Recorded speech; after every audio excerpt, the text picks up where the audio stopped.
The whole royal court gathered to hear an empty girl make no sound. That was what they called her before they dragged her into the Hall of Hollow Moons. Empty. Not cursed. Not dangerous. Not worth fearing. Just empty.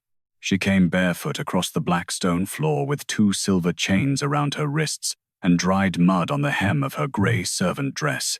The guards did not pull her roughly because they did not need to. A nameless Omega did not resist royal hands. A nameless Omega did not raise her eyes in a hall filled with alphas, noble daughters, war commanders, moon priests, and wolves powerful enough to tear a body open before the first scream left the throat. So she walked where they pushed her. Above her, the ceiling rose into darkness, carved with 12 crescent moons, each one cracked down the middle. Pale banners hung between the pillars, embroidered with the sigil of the Ashen Crown, a silver wolf with its mouth open in a howl no one could hear. At the far end of the hall stood the Hollow Moon Gong. It was larger than a war gate, round and silver-black, suspended between 2 pillars of white bone. Its metal surface was cracked from rim to heart, but the cracks did not weaken it. They glowed faintly beneath the torchlight, like moonlight trapped under ice. Ancient names had been carved around its edge, names of dead packs, dead queens, dead wolves, dead vows.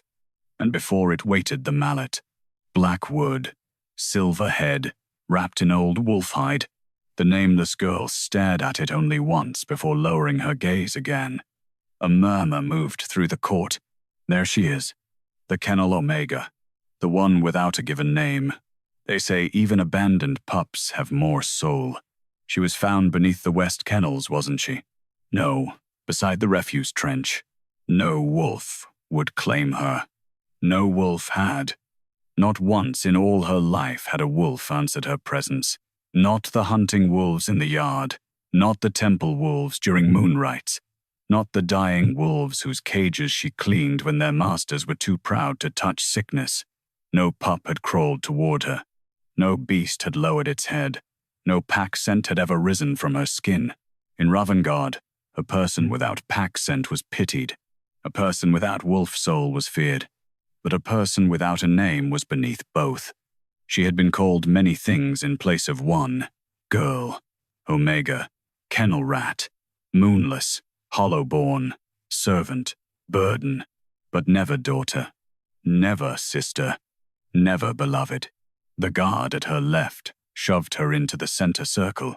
Her knees struck the floor hard enough to send pain up her thighs, but she kept her palms open and did not make a sound. That silence seemed to please the court. High Counselor Meron stepped forward from the crescent dais, his white robes falling around him like frost. He was an old man with a narrow face and silver hair braided with bone rings. His eyes were pale enough to look blind, though everyone knew he saw too much. "Rise," he said. The girl rose, not because she wanted to obey him, because she had survived 16 years in royal shadows by learning which commands cost less blood. Maron turned to the court. "Tonight, beneath the witness of the Ashen Crown, we test the soul of the nameless Omega found within palace walls. For years, she has eaten royal bread without pack claim, slept beneath royal stone without blood proof, and moved among sacred wolf relics without rightful scent." A noble woman in a moonstone crown lifted her fan to her mouth. "Disgraceful," another whispered. "At least after tonight, we can send her beyond the North Wall." Beyond the North Wall meant exile. Exile meant snow, hunger, and the feral packs that hunted anything too weak to run. The nameless girl folded her hands tighter.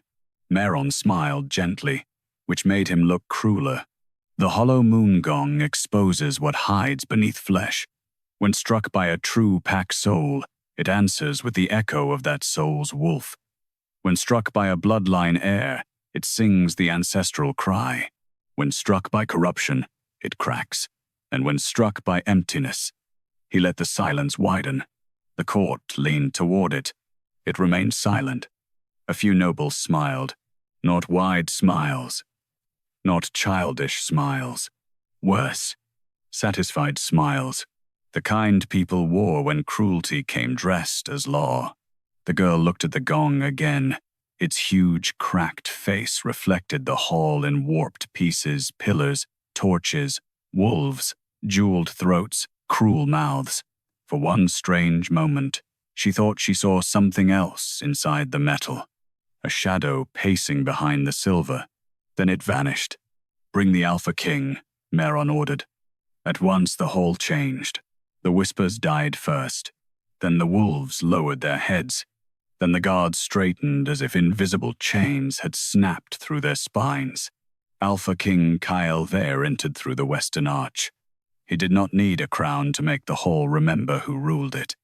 He wore black armor edged in silver, a dark fur cloak clasped at one shoulder, and no visible weapon except the power in his body.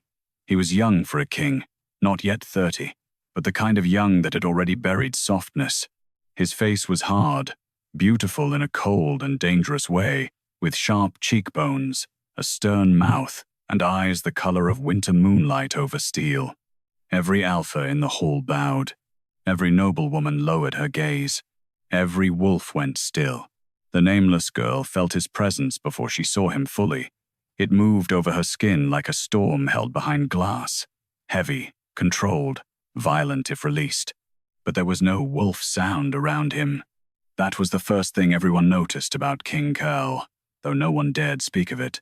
Most alphas carried their wolf near the surface. It lived in their scent, their stare, the low growl beneath certain words. But Kael Veyr's power was silent, not weak, never weak. His silence was more frightening than another man's roar. It was said his wolf had stopped crying the night his father died. It was said grief had frozen it. It was said no Luna could reach it. The Nameless girl had heard those rumors while scrubbing blood from the council stairs, while cleaning ash from braziers after failed mate trials, while carrying water past noble daughters who painted their throats with moon oil and prayed the silent king would notice them. He noticed her now, not kindly, not warmly. His eyes settled on her kneeling shadow, then on her chains, then on the Hollow Moon Gong. Something crossed his face so quickly the court missed it. The girl did not. Pine, not pity. Pine. Meron bowed. "Your Majesty, we ask your witness. The Omega has served near sacred places without proof of soul. If the gong remains silent, the court will have lawful cause to cast her beyond the north wall before the next full moon." King Kael's gaze did not leave the girl. "And if it answers?" A small disturbance moved through the council. Meron's smile thinned. "It will not." The king turned his head slightly. "That was not my question." The hall chilled. The Nameless girl lowered her eyes quickly, but not before she saw Meron's fingers tighten around the moonstone staff in his hand. "If it answers," Meron said, "then the sound will be judged." "By whom?" "By the council, as law demands." Kael looked toward the gong. The torches near it guttered. For a heartbeat, the cracks in the silver metal seemed to brighten. The girl felt something move inside her chest. Not a heartbeat, an echo, so faint she almost thought it was fear. Kael stepped closer. The guards parted for him. His boots made no sound on the black stone, yet each step seemed to press the entire court lower. When he stopped before her, she did not know whether to kneel deeper or stand straighter. She did neither. She remained still. "What is your name?" he asked. The question struck harder than any insult. A few nobles laughed softly. The girl's throat tightened. Meron answered for her. "She has none, Majesty. No pack named her. I asked her. No one laughed after that." The girl forced herself to lift her face. Up close, the king was more terrifying, not because he looked cruel, but because control sat on him like armor hammered over a wound. "I was never given one," she said. Her voice sounded too small in that enormous hall. Kael's jaw flexed once. "Who found you?" "The kennel master." "Who raised you?" She hesitated. The answer was no one. A woman with kind hands had sometimes left broth near the laundry door. An old stable wolf had once slept against the wall outside the shed where she shivered through winter. A blind cook had taught her which roots eased fever. But raising was not the same as surviving near other people's mercy. "The palace," she said at last. Something darkened in Kael's eyes. Mehron stepped in smoothly. "Majesty, the court's time." "The court has time," Kael said. Those 4 words silenced every breath. The girl should have been grateful. Instead, fear tightened inside her. A king's attention could burn worse than scorn. Scorn left you in corners. Attention dragged you into light. Kael looked at her wrists. "Remove the chains." Mehron's head snapped toward him. "Majesty, the ritual requires restraint. The ritual requires a hand to strike a gong, not chains. She is unverified. She is half-starved." A colder silence fell. The girl stared at the floor. No one had ever said that aloud. One guard looked uncertain. Mehron gave the smallest nod, and the chains were unlocked. Silver fell from her wrists with a soft clatter.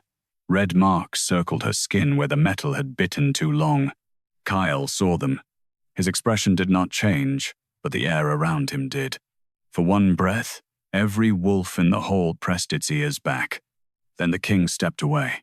"Proceed," he said. Mehron lifted his staff. Nameless Omega approached the Hollow Moon Gong. Her feet moved before her courage did. The floor was cold. The hall was colder. Every eye followed her. She felt them on her tangled dark hair, her plain dress, her thin wrists, her bare feet marked from years of stone corridors and kennel straw. When she reached the mallet, she saw dried blood on its handle. Old blood. Many had struck the gong before her. Princes proving lineage, lunar candidates proving fertility of soul, war heirs proving ancestral right, traitors proving corruption. No one like her. Never someone brought only to prove absence. She reached for the mallet. The moment her fingers touched the wolf-hide wrapping, sound vanished from the hall. Not silence. Vanishing. The torches still burned. Mouths still moved in whispers. A wolf shook its mane. Somewhere a jewel clicked against a cup. But she heard none of it. Instead, from deep inside the gong, something breathed. Her hand froze. Her voice, faint as moonlight beneath water, whispered through the metal. Little echo. She stopped breathing. No one else reacted. Mehron watched with narrow satisfaction. The court waited to laugh. The king stood motionless beside the judgment circle, his eyes fixed on her face. Little echo. The voice came again, broken and far away. "Do not strike." The girl's fingers tightened. It was not a human voice. It was a wolf's cry shaped into thought, and it was in pain. She stumbled back from the mallet. A ripple of amusement moved through the court. Mehron's voice sharpened. "Afraid of silence." The noble woman with the moonstone crown smiled. Perhaps emptiness is heavier than she expected. The girl looked toward Kael, without meaning to. He had gone very still. Too still. As if he had seen the exact moment something unseen touched her. "Strike it," Mehron commanded. The gong breathed again. Behind the silver cracks, the shadow paced faster. "Do not strike, little echo." The girl swallowed. If she refused, she would be beaten. If she obeyed, something trapped inside that relic would suffer. She did not understand how she knew that. She only knew the pain in the voice had entered her bones like winter. Her whole life, no wolf had ever claimed her. Now one was begging her. She lifted the mallet with both hands. It was heavier than it looked, and the wolf-hide wrapping tore against a hidden silver barb. Pain flashed across her palm. Blood welled instantly, dark red against her skin. The first drop fell onto the mallet. The gong cracked with light, not the old faint glow in its broken veins. Light, silver-white and violent. The court gasped. Mehron's face changed. Not with surprise, with recognition. Kael took one step forward. The girl barely held onto the mallet as her blood sank into the wolf-hide and the entire hall of hollow moons began to tremble. From inside the gong came a sound no one had heard in years. A wolf crying, not howling in triumph, not snarling in rage, crying. The sound tore through the hall so fiercely that nobles clutched their ears and wolves dropped to their bellies. The silver surface of the gong rippled like water, and within it a vast wolf face appeared, made of moonfire and shadow, its eyes burning with the same winter steel light as the Alpha King's. Kael staggered. One hand flew to his chest as if something had ripped open beneath his ribs. The wolf in the gong opened its blazing jaws, and before the entire royal court, it screamed a name. Not the king's. Hers. Elianor. The nameless girl stopped breathing because the voice had not given her a name. It had returned one.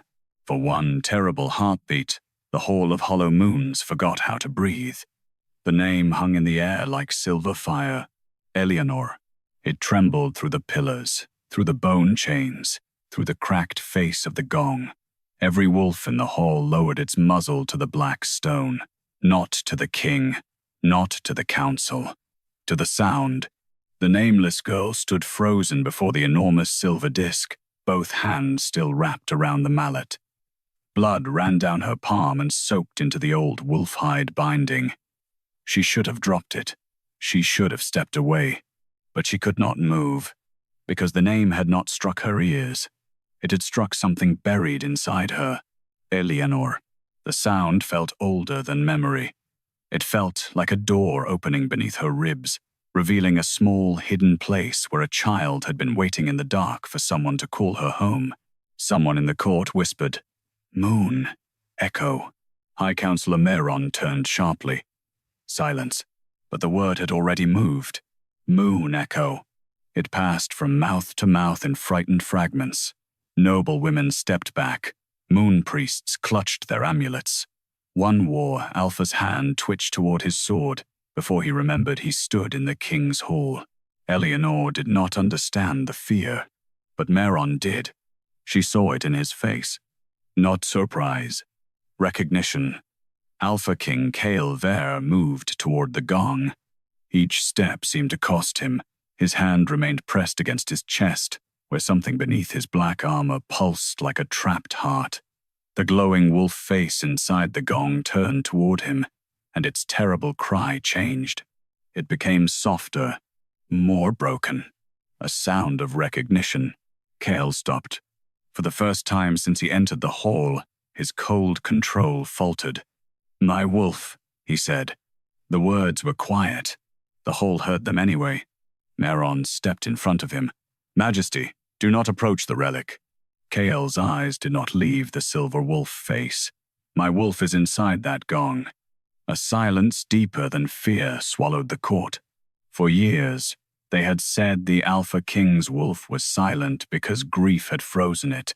They had said the death of his father broke something sacred inside him. They had said no Luna could reach him because no woman was strong enough to wake what sorrow had killed. But if his wolf was inside the gong, then it had not died. It had been taken. Mehron lifted his staff. "What you see is a false echo. Forbidden blood can twist old relics. That is why Moon Echo lines were removed from lawful inheritance." Removed. The word slid coldly through Elianor. Not lost. Not forgotten. Removed. Kael turned his head. "You know what she is." Mehron's expression hardened. "I know what her blood can do." The gong breathed again. Elianor heard it before anyone else. Little echo. Her fingers tightened around the mallet. The wolf's voice was faint now, buried beneath metal and old pain. "Do not let him bind you again." She flinched. Kael saw it. "What did you hear?" he asked. Every eye in the hall returned to her. Elianor's mouth went dry. All her life, survival had depended on becoming small enough to be ignored. Now the king himself had dragged her into the center of the court's hunger. "I heard nothing," she whispered. Kael's gaze sharpened. "You lied." Not cruelly. With certainty. She hated him for hearing her so easily. She hated Mehron more for smiling, as if her fear proved his case. "Majesty," Mehron said, "the girl is unstable. She has touched a sacred relic with forbidden blood. The law is clear. She must be taken below the temple before the echo spreads." Elianor looked at him. "Below the temple?" No one answered. That was answer enough. Kael stepped between her and the council. The movement was small, but every wolf in the hall reacted. Ears flattened, hackles rose. A few alphas looked away, as if witnessing something too dangerous to name. Merrin's voice lowered. "Do not let this creature reach your wound." Kael's face went colder. "This creature has a name."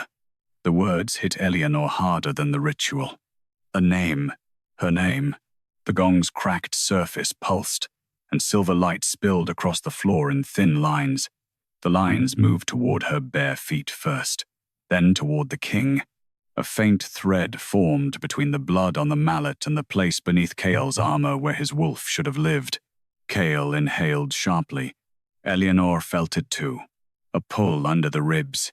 Not love. Not yet. Something more frightening. A shared wound. The glowing wolf inside the gong lifted its head. "Mine," it breathed. This time, every wolf heard it. Panic broke through the hall. A noble woman screamed. A priest dropped his moon charm. Several guards reached for their blades and stopped, unsure whether to defend the king from the girl or the girl from the council. Merron struck his staff against the black stone. "Seize her." The order cracked through the room like a whip. For 1 second, no one moved. Then the moon priests came forward from both sides of the gong, silver nets hidden beneath their white robes. Elianor stepped back. Kael turned, and the wolf inside the gong began to cry again. The moon priests moved like men who had practiced this before. That frightened Elianor more than the silver nets. They did not hesitate. They did not look confused by the glowing wolf trapped inside the gong or by the name that had shaken the hall. They came with calm hands, white robes, and faces emptied of pity, as though catching a forbidden girl beneath sacred moonlight was not an accident, but an old duty finally repeating itself. Elianor backed away until her heel struck the base of the gong. The metal behind her was cold, alive. The wolf inside cried again, and this time the sound moved straight through her spine. "Run, little echo." But there was nowhere to run. The first net flew. Kael caught it before it touched her.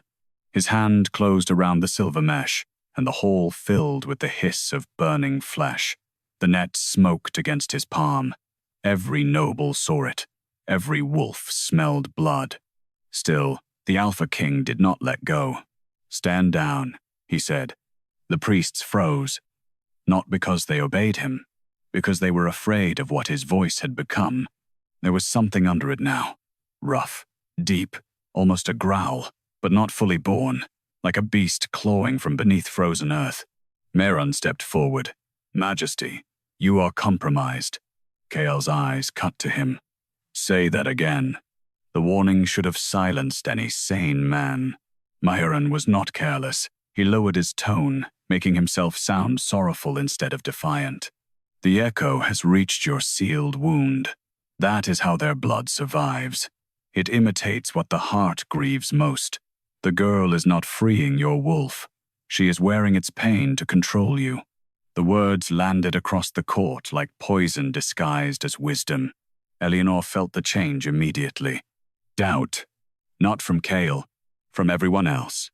The nobles stared at her with renewed horror. The guards tightened their grips on their weapons. The priests looked relieved, as if Merron had given them permission to fear her without shame.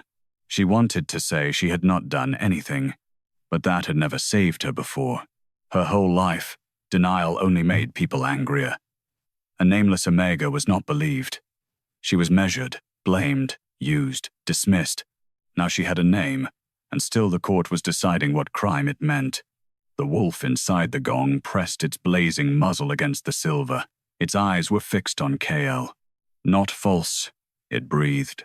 Elianor heard the words clearly. Then another voice moved beneath it. "Alda."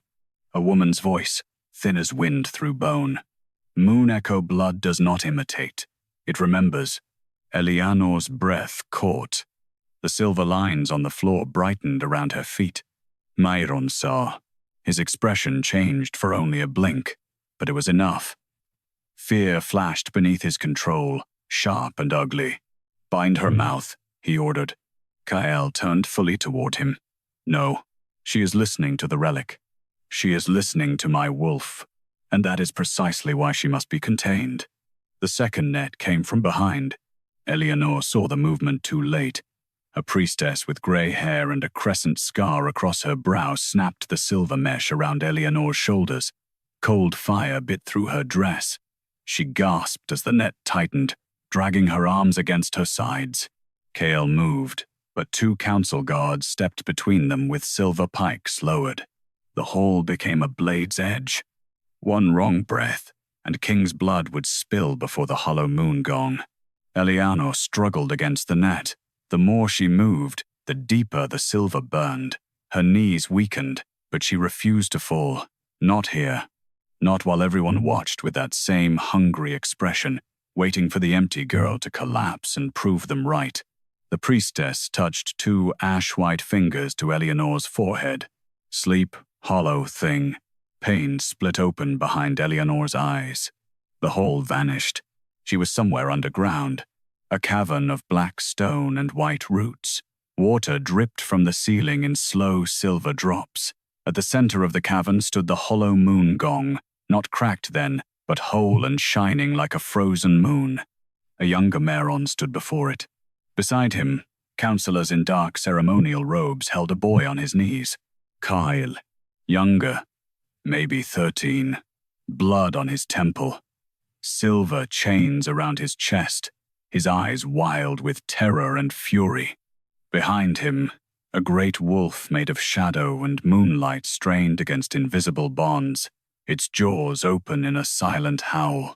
A woman screamed from the cavern steps. No, his wolf is calling her because she is the last echo. Elianor turned in the vision. The woman had dark hair like hers. Blood covered her mouth. In her arms, wrapped in a grey cloth, was a newborn child. Meron looked at the baby, then at the gong, then remove the name, he said. The woman clutched the child closer. You cannot erase what the moon has already heard. No, Meron replied softly. But we can bury it. The vision shattered. Elianor came back to the hall with a sound caught in her throat. The priestess recoiled from her as if burned. What did you see? Meron demanded. Elianor lifted her head. For the first time, she did not look at the floor. She looked straight at him. You were there. The hall went still. Meron's face hardened. Madness. You sealed him, she whispered. Kael did not move, but the air around him darkened. Elianor turned toward him, still trapped in silver, her skin burning, her voice shaking but clear enough for the court to hear. You were a boy. They chained you below the temple. Your wolf was calling someone. A baby. Me. A tremor passed through Kael's face. Not weakness. Recognition fighting through years of buried pain. Meron struck his staff down. Lies. The gong answered. Not with a cry. With a memory. Its cracked silver face blazed, and across the metal appeared the cavern Elianor had seen the young king on his knees, the council around him, Meron lifting a crescent blade toward the shadow wolf's throat. The entire court saw it. The noble woman with the moonstone crown covered her mouth. A royal guard stepped back from the council line. One old alpha whispered, "By the moon." Kael stared at the vision on the gong. His breath changed. Slow, deep, breaking. The scar of silence that had lived inside the kingdom for years began to tear open. Meron's control finally cracked. Destroy the gong. The priestess nearest the relic raised her crescent hook. Elianor felt the wolf's terror before it cried out. Without thinking, she threw herself sideways. The silver net cut into her skin as she moved, but she slammed her shoulder into the priestess before the hook could strike the crack in the gong. Pain burst through her body. She fell hard to the floor. The court gasped. Not because she had fallen, because every wolf in the hall rose at once. Their eyes turned silver white. Kael looked down at Elianor. Blood darkened the net around her shoulders. Her face was pale with pain, but she had protected the relic that held his wolf. Something inside him snapped. A growl tore from his chest. Not almost. Not broken. Real. The sound shook dust from the crescent moons carved into the ceiling. It rolled through the hall with the force of a storm crossing a winter forest. Alphas stumbled back. Priests dropped their hooks. Meron himself took one step away before he could stop his feet. The Hollow Moon Gong split wider. Inside it, the trapped wolf lifted its head. And this time, when it cried, Kael cried with it. Kael's cry did not sound human. It tore out of him with years of buried agony, deep enough to shake the black stone beneath the court's feet. The torches bent low. The moon banners snapped as if struck by wind. Every wolf in the Hall of Hollow Moons answered at once, not with obedience, but with grief. Elianor lay tangled in the silver net, unable to move without pain cutting deeper into her skin. But she heard everything. The king's voice, the trapped wolf's voice, and beneath both, a third sound, 1,000 faint echoes waking inside the cracked gong. Names. Not one name. Many. They whispered through the silver like rain through leaves. Arin, Lisara, Veyna, Solmire, Thalen, Orra, Elianor. She did not know them, but her blood did. Each name struck something hidden in her chest, and with each one, the lines of moonlight on the floor grew brighter. Meron saw them spreading.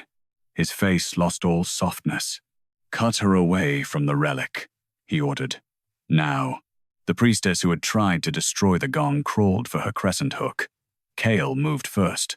He crossed the distance between them with such violence that the guards holding silver pikes broke formation without being touched. "Touch the gong again," he said, "and I will bury your order beneath it." The priestess froze. Meron lifted his staff. "You threatened the old temple before witnesses." Kael turned slowly. "I threatened traitors before my court." The word struck harder than any blade. Traitors. Several counselors stiffened. One went pale. Another looked toward Meron as if waiting to be told how much of his fear to show. Elianor saw it from the floor. They had known. Maybe not all of them. Maybe not the nobles laughing behind their fans or the young guards gripping their weapons in panic. But the council had known something. Their fear was too practiced. Their silence too ready. Kael saw it too. His hand was bleeding from the silver net he had caught. Blood slid between his fingers and fell to the stone.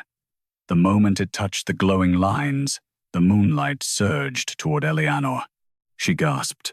The net around her shoulders loosened for one breath, then burned colder, fighting the light. Kael looked down at her. Elianor. Her name in his voice steadied something inside her, even while the hall spun with pain. "I cannot move," she whispered. His jaw tightened. He stepped toward her, but Meron slammed the end of his staff against the floor. A ring of white ash flared around Elianor, separating her from the king. The light was not bright. It was dead, flat, hungry. The moonlines recoiled from it. Kael stopped at the edge. "What is that?" he demanded. Meron's answer was quiet. "Insurance." Elianor felt the ash circle pulling at her blood. Not cutting. Arising. The echoes inside the gong began to fade, one by one, as if hands were being pressed over unseen mouths. The wolf trapped in the metal snarled. Kael pressed one boot against the ash circle. Pain flashed across his face, but he did not pull back. Meron watched him almost sadly. "You cannot cross it. You never could. Your father agreed to the binding because your wolf was dangerous. It called to forbidden blood. It chose a child from a dead line over the throne itself." The court stirred. Kael's face turned colder than winter. "My father was dead before the binding." Meron did not answer quickly enough. That silence condemned him. Elianor felt the entire hall understand at once. The old story had been wrong. The king's wolf had not fallen silent from grief after his father's death. The council had used that death. Maybe caused it. Kael's voice dropped. "What did you do?" Meron's fingers tightened on the staff. "I preserved Ravengarde. You chained a boy. I saved a kingdom from a bond that would have handed the Ashen Crown to Echo Witches." Elianor tried to push herself up. The net bit into her arms. Her vision blurred, but she forced the words out. My mother was there. Meron looked at her. Something cruel and old moved behind his eyes. Yes, he said. She begged well. The gong thundered. Kael lunged at the ash circle, and this time the dead white light flared up his leg. He gritted his teeth but still pressed forward. The circle held him back like an invisible wall. Meron raised his staff toward Elianor. Your mother hid you beneath the palace kennels because she knew the law would find you anywhere else. She thought a nameless life would save you. Elianor's throat closed. The kennel shed. The cold straw. The years of being no one. Not abandonnement. Protection. It hurt worse. The old woman with broth. The blind cook. The stable wolf sleeping outside her door. Had they known? Had they been guarding pieces of a truth too dangerous to speak? Meron stepped closer to the ash circle. But blood remembers, sound remembers, and now you have woken what should have stayed buried. He lifted his staff higher. The silver crescent at its base slid free into a hidden blade. Kael's eyes went black-silver. Meron. For the first time, fear showed openly on the counselor's face. But he did not stop. Elianor of the Moon, echo line, he said, voice ringing through the hall. By ancient law, I name you relic, corrupt, crown, dangerous, and unfit to live within pack walls. The ash circle tightened. Elianor screamed, not because of pain, because the circle was pulling her name out of her. Lida bu lida, memory by memory. The gong's wolf slammed against the cracked silver from within. Kael struck the barrier with both hands. The wolves in the hall surged forward, then recoiled as the ash burned their paws. Elianor felt herself fading. Empty, the court had called her. Now Meron was trying to make it true. She curled her bleeding hand against the floor. Her palm found one thin line of living moonlight that had survived beneath the ash. The wolf's voice reached her, distant but fierce. Answer me. Elianor could barely breathe. I don't know how. Not with power. With pain. Her tears fell onto the stone. The moon line beneath her hand brightened, and from somewhere far below the palace, something enormous answered with a hollow, ancient boom. Not the gong before her. Another one, hidden under the temple. Meron went deathly still. The floor shook. A second boom rose from beneath the hall. Then a third. Kael looked down as the black stone cracked between him and Elianor, silver light pouring through the split. The trapped wolf inside the gong lifted its head, and all the buried hollow moon gongs beneath Ravengarde began to ring. The buried gongs rang beneath Ravengarde like the bones of the kingdom had begun to speak. One boom rose from under the temple. Another answered beneath the throne. A third rolled from deep below the western kennels, where Elianor had once slept curled beside a wall of frozen stone, believing herself forgotten by every living thing. The hall of hollow moons shook. Dust fell from the cracked crescents carved into the ceiling. Nobles screamed and staggered from the judgment circle. Wolves backed away with their tails low, not from cowardice, but from awe. Even the oldest alphas looked suddenly young beneath that ancient sound. Meron stood frozen. For the first time, Elianor saw him without performance. No gentle smile, no lawful sorrow, no priestly calm, only fear. The lower gongs were sealed, he whispered. Kael heard him. So there are more prisons, the king said. Meron's mouth closed. That was answer enough. Elianor lay inside the ash circle, trembling as the silver net bit into her shoulders. The dead white ring still pulled at her name, but each boom from below pushed something back into her. Not strength exactly. Memory. Fragments. A woman humming in darkness. A wolf sleeping outside a kennel door. Small hands pressed over her mouth while footsteps passed. A whisper near her ear. Do not answer unless the moon calls you first. Another boom shook the hall. The ash circle cracked. Kael saw it. Elianor, he said. Again. She turned her head toward him, breath thin. I did nothing. Yes, you did.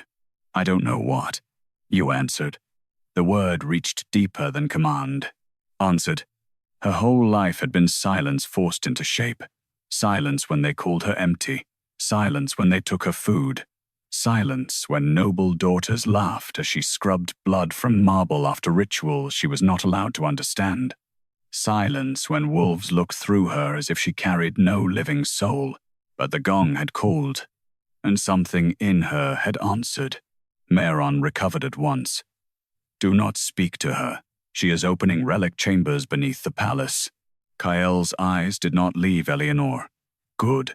A ripple of shock passed through the court. Mehron stared at him. Good? If my wolf is not the only one you buried, then let them all speak. The buried gongs rang again. This time the sound rose with voices inside it. Wolf cries. Hundreds of them. Some furious, some grieving, some so faint they seemed to come from centuries beneath the earth. Elianor pressed her bleeding palm harder against the surviving thread of moonlight beneath the ash. Pain cut up her arm. Her blood touched the silver line. The hall vanished for a blink. She saw beneath Ravengarde, caverns stacked under caverns, moon relics chained in stone, silver gongs wrapped in black roots, wolf shadows pacing inside metal prisons, names carved into walls, then scraped away. Women with dark hair and silver eyes dragged down temple steps. Children hidden in kennels, kitchens, stables, burial rooms. Moon echo airs. Not witches. Witnesses. Their blood had not controlled wolves. It had heard them. That was why the council feared them. Elianor gasped back into herself. The ash circle split under her hand. Mehron lunged forward with the crescent blade. Kael slammed both fists against the barrier. The dead ash flared, burning his skin, but he did not stop. The first strike cracked it. The second drove him to one knee. The third broke through. The white ring shattered outward. Elianor sucked in air as her name rushed back into her body all at once. Kael crossed the broken circle and dropped beside her. He did not touch the silver net immediately. His hands hovered above it, bloody and shaking, as if he understood that saving her carelessly could hurt her more. Will it burn worse if I remove it? He asked. The question stunned her. No one had ever asked how pain would feel before giving it. She nodded once. His jaw tightened. Look at me. She did. His eyes were silver black now, wild at the edges, but his voice stayed low. Breathe when I pull. The net came away in one brutal motion. Elianor's scream broke against her teeth. She nearly collapsed forward, but Kael caught her before she struck the floor. His arm locked around her shoulders, careful despite the strength in it. For 1 second, she was against his chest, close enough to feel the hollow space where his wolf's cry should have lived. It was not empty. It was calling back. The gong above them split wider.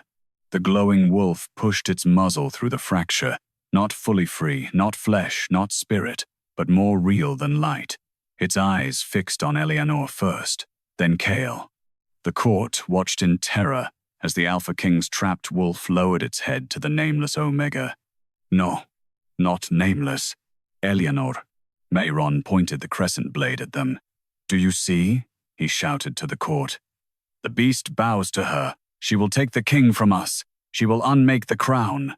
Elianor, still shaking in Kael's hold, looked at the wolf. It did not bow like a servant.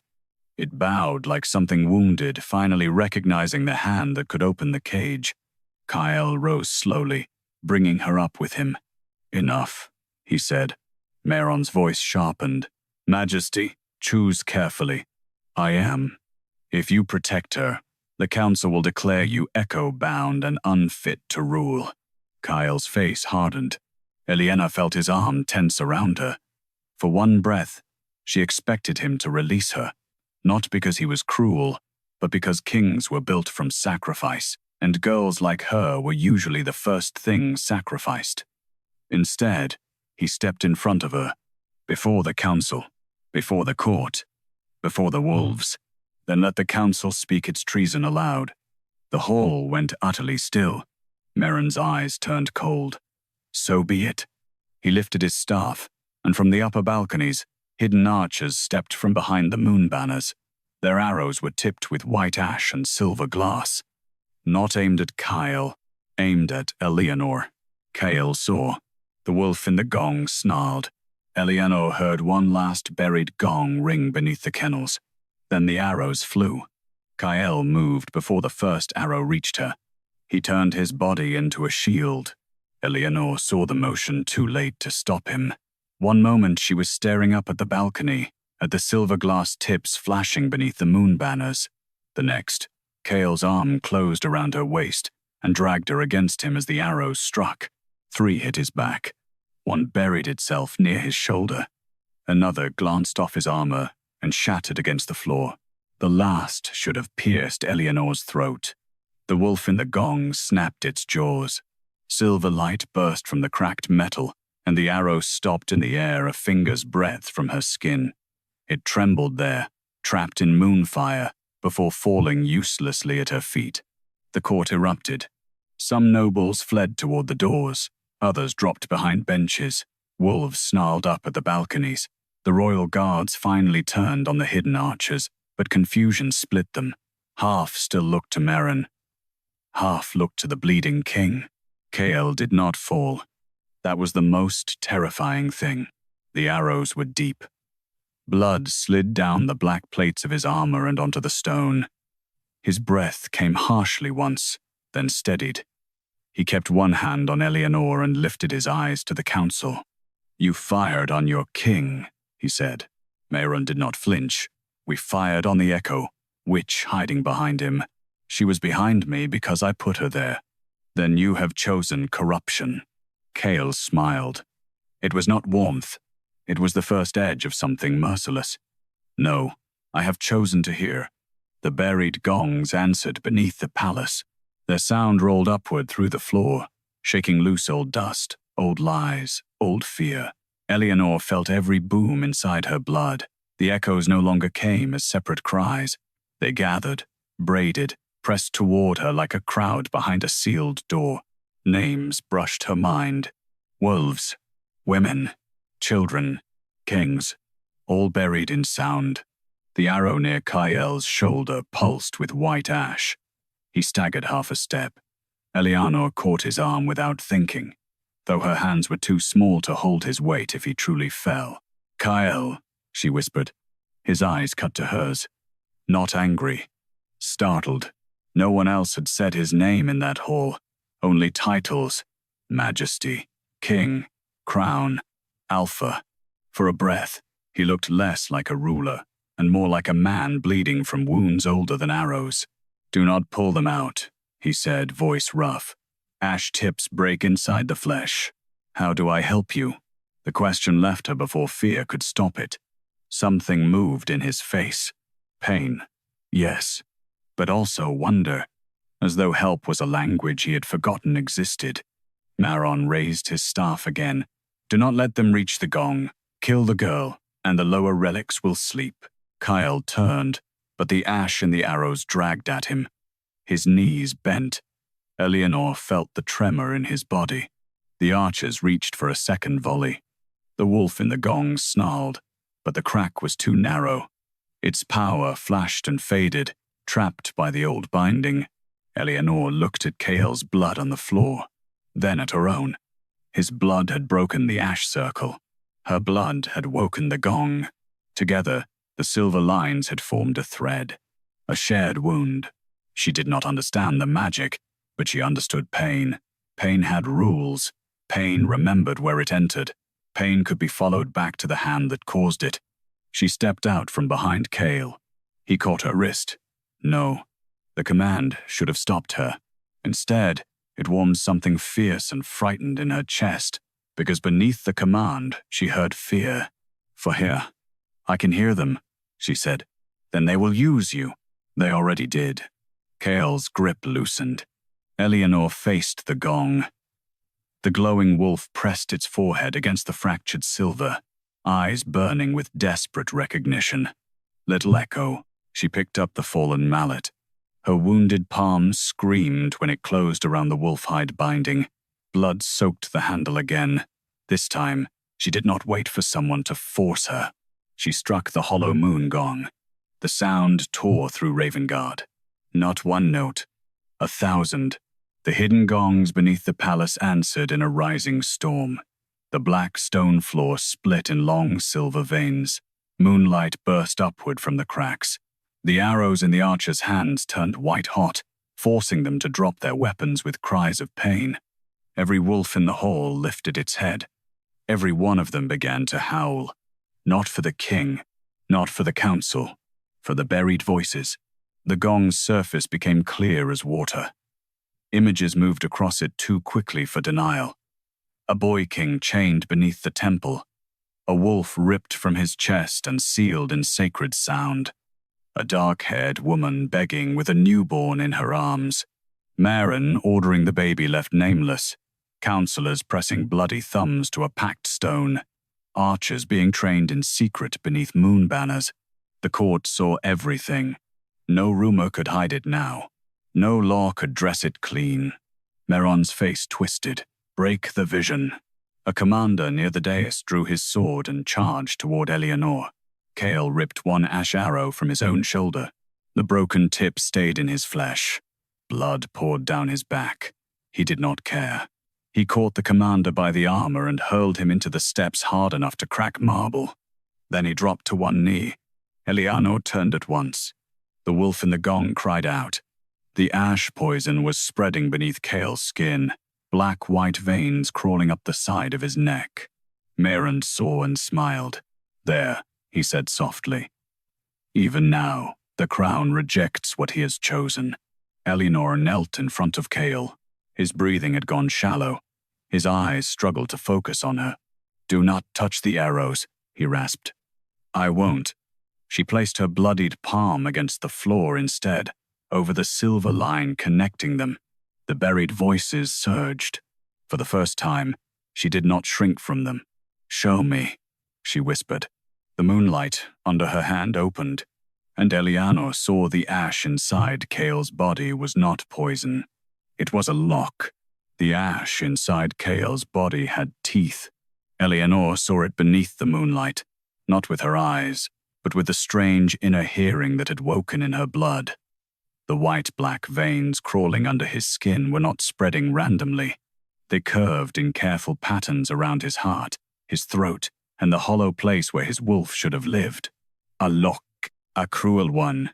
It had been made to tighten whenever his wolf tried to return. Kael gripped the edge of the broken stone floor, fighting to stay upright. The court watched him bleed, some with horror, some with shame, some, Elianor realized, with calculation. A wounded king made men brave. Maren stepped down from the dais, his staff in one hand, the crescent blade in the other. Stand away from him, girl. Elianor did not move. He is dying because of you. The words hit the old wound inside her, the one carved by years of being blamed for hunger, cold, broken cups, sick wolves, spoiled rituals, and every misfortune that needed a powerless body to carry it.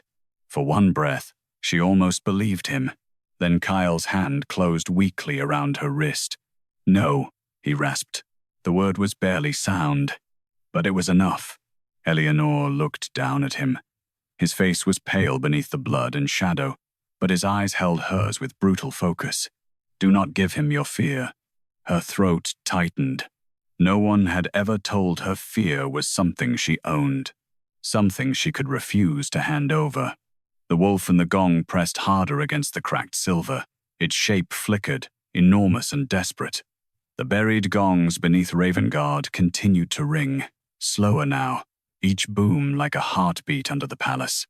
Elianor placed her bleeding palm over the silver line again. Tell me what to open, she whispered. The voices beneath the floor rose around her, not all at once this time. One came forward, a woman's voice, soft, broken, familiar in a way that made Elianor's chest ache. The lock was sung into him under the black temple. It answers to the hand that erased your name. My mother? Elianor breathed. Maren heard enough. His face sharpened. Cut her down. The remaining council guards advanced. Kael tried to rise and failed. Elianor stood instead. She was barefoot, burned by silver, shaking so badly the mallet nearly slipped from her hand. Around her, warriors in armor moved closer with drawn blades, and above them, archers reached for fallen weapons with trembling hands. She should have looked small, but the moonlines gathered at her feet. The wolves saw first. One by one, they stepped between her and the guards. Not attacking, blocking. A grey werewolf with scarred ears, 2 temple wolves with silver paint still on their muzzles, a young black wolf who had whimpered earlier, then more, dozens. They formed a living ring around Elianor and the fallen king. The court stared. Merrin's voice went cold. Those beasts are bewitched. No, Elianor said. The word surprised even her. It was not loud, but the gongs carried it. The hall heard. She lifted her face to Mayron. They are listening. A murmur spread through the nobles. Listening. That was the truth the council had buried under centuries of fear. Wolves were not weapons that belonged to crowns. They were souls, voices, witnesses, and the Moon Echo line had not commanded them. It had heard what rulers wanted silenced. Mayron's calm broke. You know nothing of rule. You know nothing of sacrifice. I know what it feels like to be erased. The silver lines brightened. Merrin stepped back once before he caught himself. Elianor looked at Kael. The lock answers to him. Kael's mouth tightened. Then do not go near him. He has the key. He has a blade. So do I. She lifted the mallet. It was not a sword, not a royal weapon, not beautiful enough for legend, but it had her blood on it. It had woken the gong. It had returned her name. Kael's gaze burned with fear and fury. Elianor. Hearing her name should have made her stay. Instead, it gave her the strength to move. The wolves parted. Merrin raised the crescent blade as she approached. One step closer, and I will open your throat before the court. Elianor stopped just beyond his reach. Then they will hear what spills out. The buried gongs thundered. Mayron struck. Kael shouted. The crescent blade flashed toward Elianor's neck, but a silver-white wolf leapt from the ring and caught Mayron's arm in its jaws. The blade sliced Elianor's shoulder instead of her throat. Pain burned hot down her side. She did not fall. She swung the mallet with both hands, not at Mayron's skull. At his staff, the black moonstone set into its crown shattered. Sound exploded from it. A hidden cry burst free, high and terrible, not a wolf's cry, but a human one, a woman screaming a name through blood. Elianor. The hall went silent. Mayron staggered, staring at the broken staff. Inside the shattered moonstone, a final memory unfolded in silver light. Elianor's mother on her knees beneath the temple.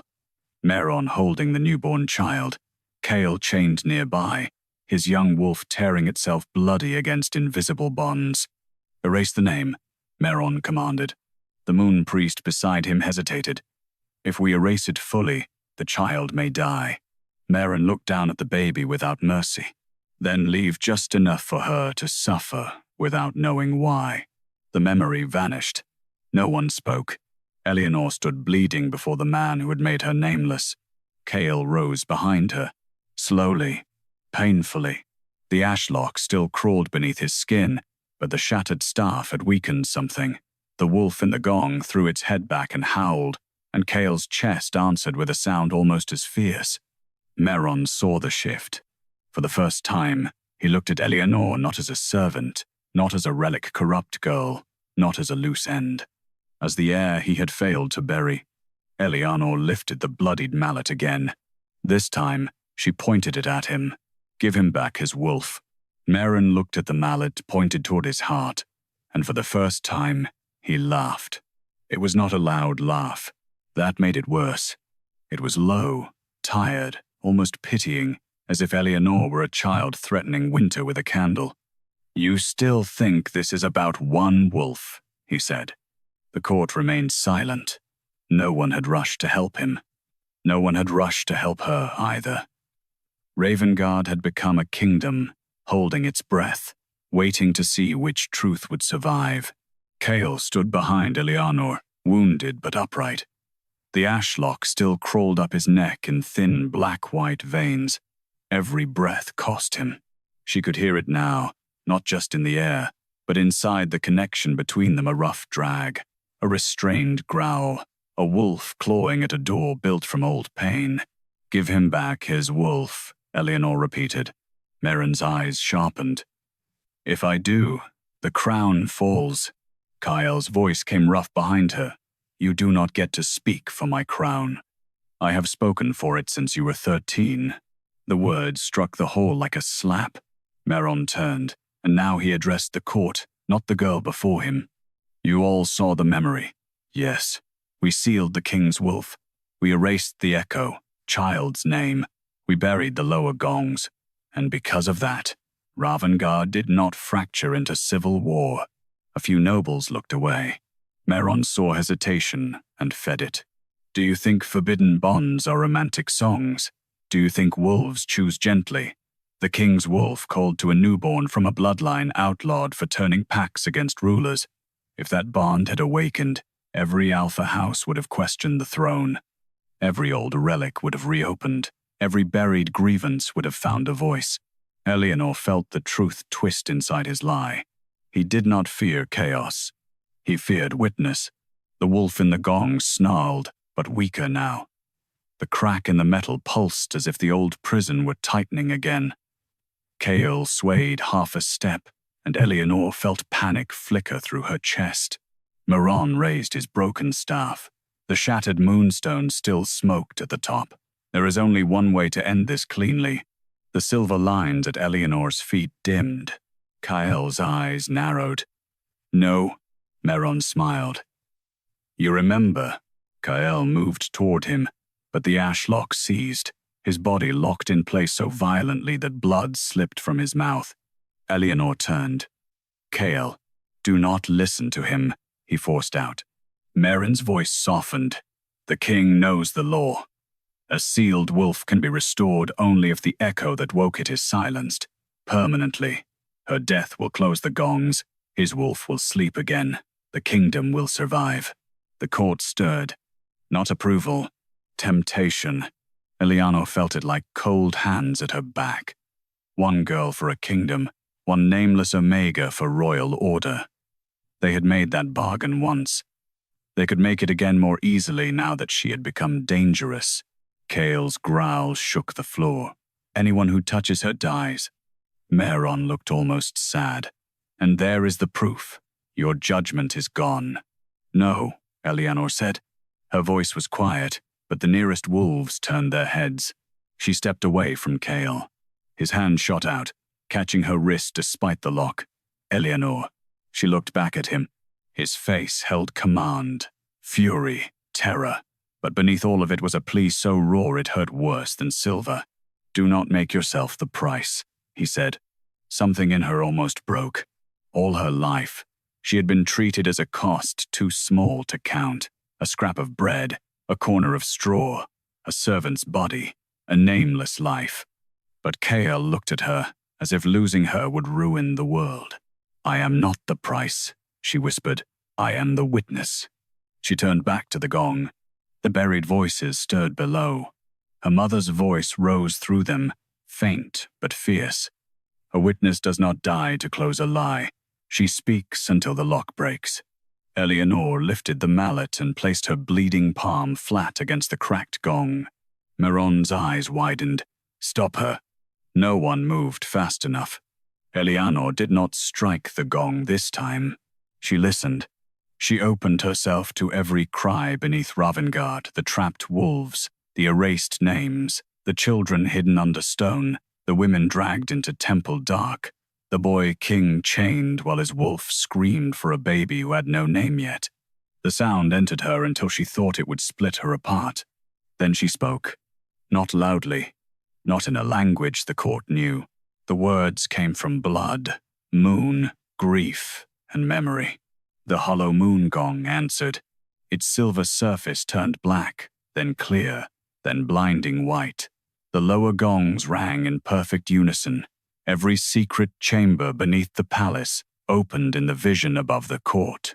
The nobles saw their fathers signing the pact, their mothers looking away, their pack founders kneeling before Mehron's predecessors, their own houses built on silence. Mehron screamed, "Lies!" But his voice was swallowed by the gongs. The ashlock inside Kael rose to the surface of his skin, glowing like white brands. Elianor saw the pattern clearly now, not one lock, but two. One around his wolf, one around the bond. The bond had not been created tonight. It had been severed when they were children. She reached through the sound, not with hands, but with the part of her that had survived nameless years without dying. The lock resisted. Mehron raised the crescent blade and lunged for her back. Kael broke free with a roar. He caught Mehron's wrist before the blade struck, and the force of his grip shattered bone. Mehron cried out. The crescent blade fell. Elianor pressed harder against the gong. "Kael," she whispered, though she did not know if he could hear her through the storm. He did.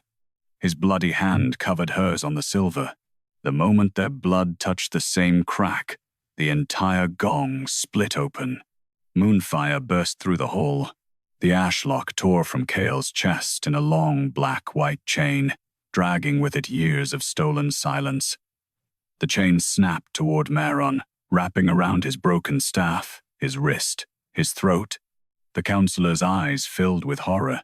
"No," he breathed. The glowing wolf stepped out of the gong. Not fully flesh, not only spirit, a vast silver-black beast, scarred with old bindings, eyes blazing with the Alpha King's soul. It stood between Kael and Elianor for one breath, trembling as if learning freedom again. Then it turned to Elianor. The court fell to its knees. The wolf did not. It bowed its head until its forehead touched her bloodied hand. And Kael, still bleeding beside her, whispered the truth no counsel could bury now. "You were never mine to claim. You were the one my wolf remembered." The court knelt because fear bent faster than loyalty. Elianor knew the difference. She saw it in the trembling hands pressed to the black stone, in the noble faces lowered too quickly, in the moon priests who had called her corruption moments before and now would not meet her eyes. They knelt because the Alpha King's wolf stood free before them, vast and silver-black, scarred by old bindings and bright with a rage too sacred to name. They did not kneel because they understood her. Not yet. Kael remained beside her, one bloodied hand still covering hers against the split gong. The wolf's restored presence moved through him like a storm returning to its rightful sky. His shoulders shook once. His breath broke. Then his spine straightened, and the hollow silence that had always surrounded him began to fill with something deep and living. A growl. Low. Controlled. His. The freed wolf lifted its head and answered from the center of the hall. Every wolf in Ravengarde answered back. Their howls rolled beyond the pillars, beyond the court, beyond the palace walls, from the hunting yards, from the temple dens, from distant pack towers, from the north forest where feral wolves watched the moon with hungry eyes.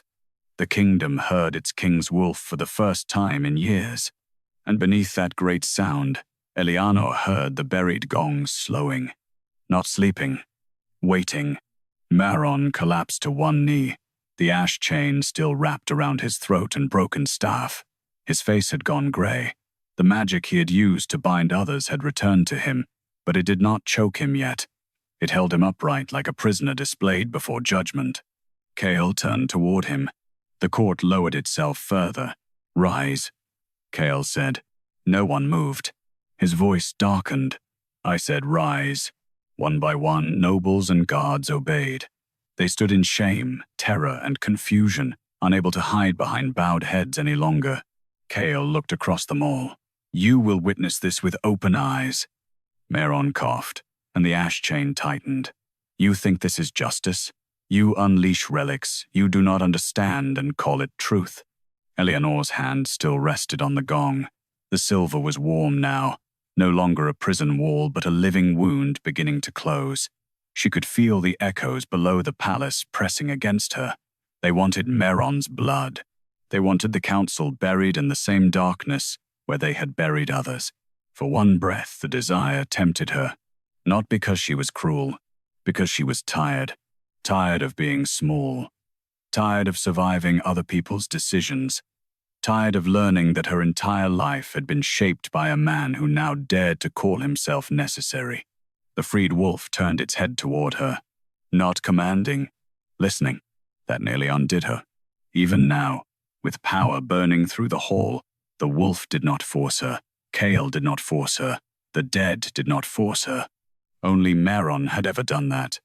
Elianor stepped away from the gong. Kael's hand fell from hers, but his attention did not. She felt him watch every movement, ready to catch her if the strength left her body. She walked toward Meron. The ash chain pulsed brighter as she approached. He looked up at her, and hatred burned through the fear. "You should have remained nameless," he whispered. Elianor stopped before him. "I almost did." The hall heard her. She looked at the council benches. "How many?" No one answered. Her voice sharpened. "How many Moon Echo children did you erase?" An old counselor began to shake his head. "We followed inherited law." "How many?" Meron laughed bitterly. "Enough to keep kings from becoming pets to relic blood." Kael moved so fast the court flinched, but Elianor lifted one hand. He stopped, not because she commanded him, because he chose to. That choice moved through the hall more powerfully than any threat. Elianor looked down at Meron. "You feared a king who could hear his wolf. You feared wolves who could remember. You feared girls who could witness what powerful men buried. So you called listening corruption." The gongs beneath the palace gave one low boom. Meron's mouth twisted. "And what will you call it when those buried voices tear this kingdom apart?" Elianor turned toward the cracked floor, toward the silver light rising from below. "I will call them by their names." She pressed her wounded palm to the stone. The echoes rose. This time they did not crash through the hall as chaos. They came one by one, each name carried by a faint wolf cry, each voice passing through Elianor's blood and into the open air. Aren, Lysara, Veyna, Solmire, Thalen, Ora. More followed. Dozens. Then hundreds.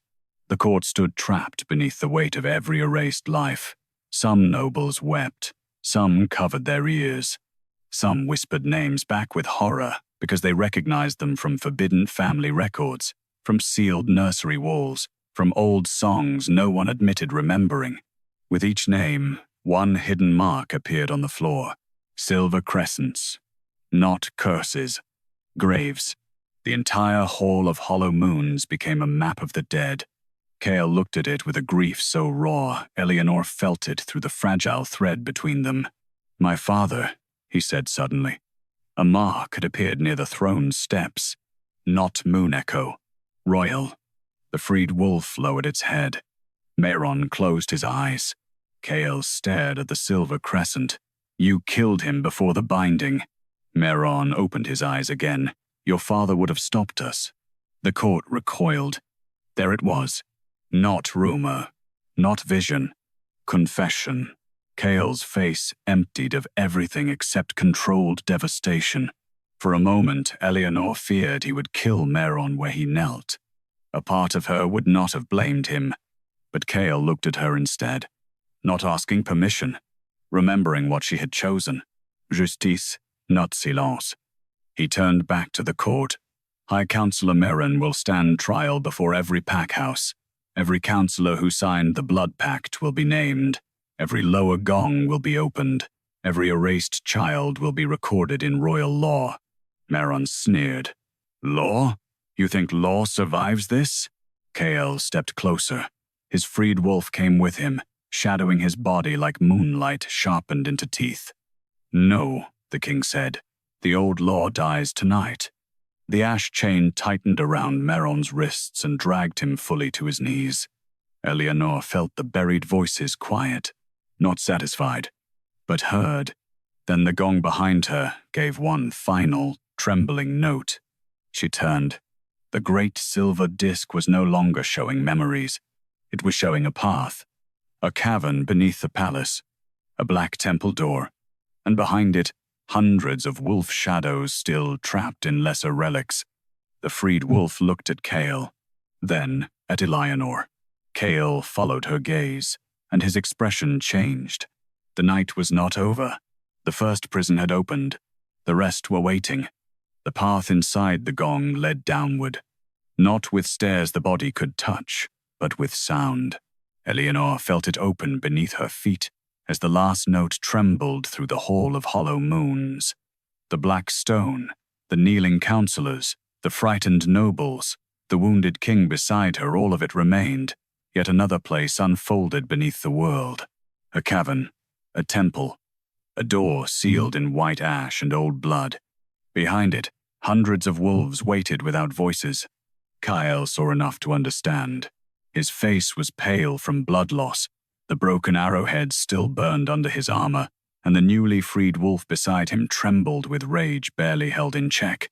Any other king would have called healers, guards, judgment, rest. Kael looked at Elianor. "Can you open it?" She wanted to say no. She wanted to say she had done enough. She had gone from nameless servant to forbidden heir in one night. She had been chained, burned, exposed, nearly killed, and forced to carry the cries of the dead through her own blood. But beneath the palace, the trapped wolves were still listening for her, not commanding, waiting. That was worse, because no one had ever waited for Elianor before. "I can hear them," she said. "That may be enough." Merron laughed from his knees, ash chain wrapped around his wrists and throat. "Go below then. Open the old prison. Let the court see what your mercy costs when the sealed ones come out starving." Kael's freed wolf snarled. Elianor looked back at Merron. "You still think freedom makes monsters?" "No," Merron said coldly. "I know hunger does." The words struck too close. Elianor had known hunger. She had known what it made of a body, how it narrowed mercy, how it turned dignity into something held between clenched teeth. But hunger had not made her cruel, only lonely. She turned from him. "Bring him," Kael ordered. The guards hesitated only once before seizing Merron. The old counselor did not fight. He had spent too long commanding others to understand what helplessness felt like until iron hands closed on him. The court followed because Kael commanded it, but also because no one dared remain above while truth moved below. They descended through the temple passage behind the dais, down steps carved so deep into the mountain that torchlight seemed afraid to follow. Elianor walked at the front with Kael beside her, though every few steps his breath roughened. His wolf moved close behind them, enormous shoulders brushing the stone walls, silver-black fur shedding sparks of moonlight into the dark. At the bottom waited the black temple door. It was taller than the palace gates, sealed with circles of white ash. Names had been carved across it, then scratched away until the stone looked wounded. Elianor stopped before it. The cries behind the door grew still. Kael looked at her. "What do they want?" She listened. For a moment, there was nothing but darkness and her own blood beating in her ears. Then the voices came. Not revenge. Not blood. Name us. Elianor closed her eyes. Her mother's voice moved beneath all the others. A lock built from erasure cannot survive remembrance. Elianor opened her eyes and pressed both hands to the door. Pain burned through her palms. Not silver this time. Memory. Every erased name rushed toward her at once. Too many for one body. Too many for one mouth. Her knees buckled. Kael caught her. "Enough," he said harshly. "Stop." She leaned against him, shaking. "If I stop, they stay buried. And if this kills you?" His voice broke on the last word. Elianor looked up at him. The feared Alpha King. The silent ruler. The boy chained under the temple. The man who had taken arrows meant for her before he knew whether she would save or ruin him. "You cannot order every pain away," she whispered. His jaw tightened. I can try. Despite everything, a fragile warmth opened in her chest. Not happiness. Not yet. But something alive. She turned back to the door. This time, Kael placed his wounded hand beside hers. His wolf lowered its head and pressed its brow to the stone. The first name rose. Elianor spoke it. Aren. A crack opened in the door. Lysara. The ash circles split. Veyna. Solmire. Talen. Orra. More came. Faster. The court behind them began to understand. Some nobles whispered the names with her. Then guards. Then old alphas. Then wolves. Not in words, but in low, answering howls. The Black Temple filled with remembrance. The erased names became a storm. At last, the door broke. Moonlight burst outward, not blinding, but soft and endless. Wolf shadows poured from the chamber, hundreds of them, thin as smoke at first, then brightening as their names found them. They did not attack. They ran through the hall like souls released from winter, brushing past descendants, enemies, cowards, witnesses. One stopped before Elianor, a woman's wolf, silver-eyed. Behind it stood a faint figure with dark hair and blood on her mouth. Elianor knew her without memory. Mother. The woman smiled through tears. You kept enough of yourself to answer. Elianor could not speak. The figure touched her cheek, and for the first time in Elianor's life, the ache of being unwanted loosened. You were never abandoned, her mother whispered. You were hidden where the cruel would not look for something precious. Then she was gone, rising with the released wolves into the silver dark. Elianor swayed. Kael caught her fully this time. Above them, Meron began to scream. Not from wounds, from the ash chain. The released wolves circled him, and every erased name carved itself into the stone around his feet. He would not die tonight. Death was too small. He would live long enough to hear each name read in every pack court, long enough to watch the law he built collapse under the weight of those he buried. Kael turned to the gathered court. His voice carried through the temple and up into Ravengarde. From this night forward, no child in my kingdom will be left nameless by law, blood, rank, or fear. The moon echo line is restored. The Hollow Moon prisons are broken. The council is dissolved until each house stands judgment. No one challenged him. Then he looked at Elianor, not as a king granting mercy, not as an alpha choosing a weaker soul, as a man standing before the one person his wolf had remembered through years of silence. Elianor, he said softly, I cannot undo what was taken from you. She held his gaze. No. His throat moved. But I can spend my life making sure no one takes from you again. His wolf lowered itself beside her, not bowing to a queen crowned by fear, but resting at the feet of the woman who had opened its cage. Elianor touched its scarred forehead. For the first time, a wolf did not look through her. It saw her. The bond between her and Kael glowed faintly, still wounded, still uncertain, no longer severed. It did not pull like a chain. It waited like a vow. Above the broken temple, dawn touched Ravengarde's highest towers. The kingdom that had dragged an empty girl before the gong now stood silent before Elianor Moon Echo, last daughter of a buried line, witness of stolen wolves, the nameless Omega who had returned a king's cry. And when the first morning wolf howled from the palace wall, the sound did not belong to the crown alone. It belonged to everyone who had been silenced,